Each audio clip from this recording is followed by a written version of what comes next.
Yeah, good evening. This area has been described to me by neighbors as ground zero, and for first responders, it truly was. They rushed into Spanish Lakes in just the seconds, the minutes after an EF3 tornado ripped through.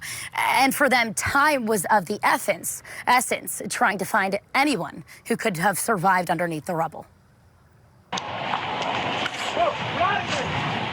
Tornado! Tornado! Tornado right here.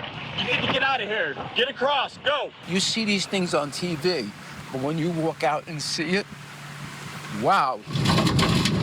It's the real thing. This is ground zero.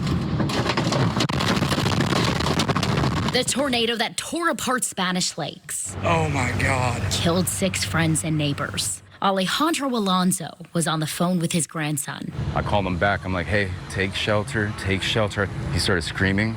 He screamed, oh my God. And then I heard a big explosion. Victor Lanero asked us not to show his face on camera. This is about him. He lost his life.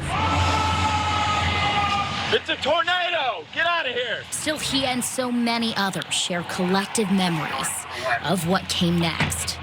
And then I guess it hit, and he went in the house to her, and it lifted the house. It threw him on the ground. I saw him.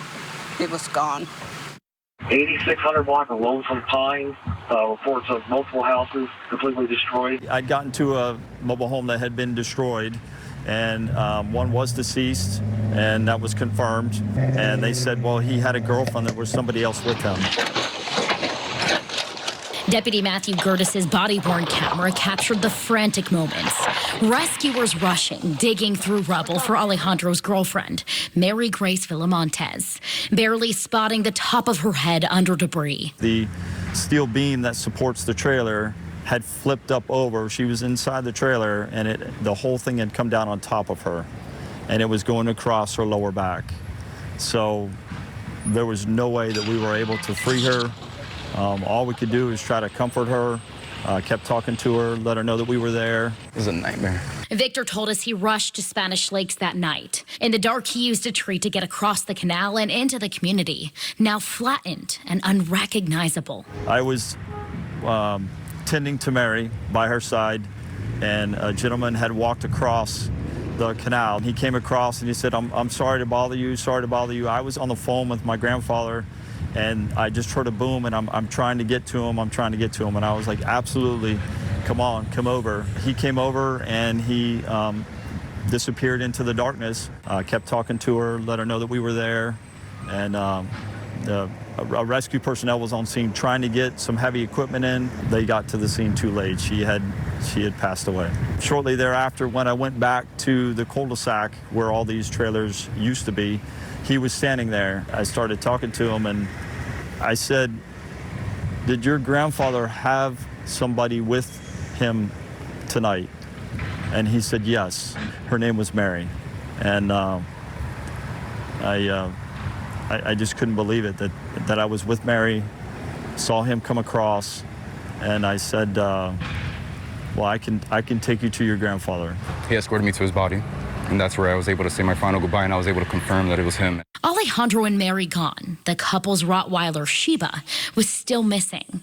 With Hurricane Milton still moving in, the search was called off until the next day. And as we're moving stuff, looking underneath a gap, we were sticking our heads underneath, and we saw what looked like, at first it just looked like a blanket or something.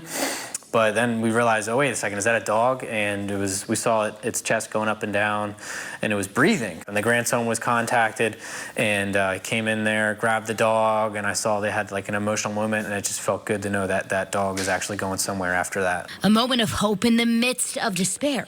Something to hold on to when everything else was lost. You cry because you miss them. You cry because they're not there. But they're in your heart, and you got to know them, so you're lucky.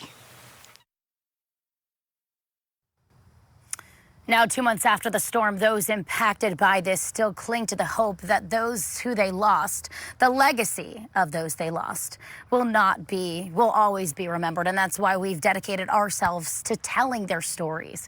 Be sure to tune into our special documentary. We're putting together an hour-long special that will air on December 31st. That's a Tuesday at 5 p.m. It's called The Day the Sky Turned, and we'd love to have you watch it with us.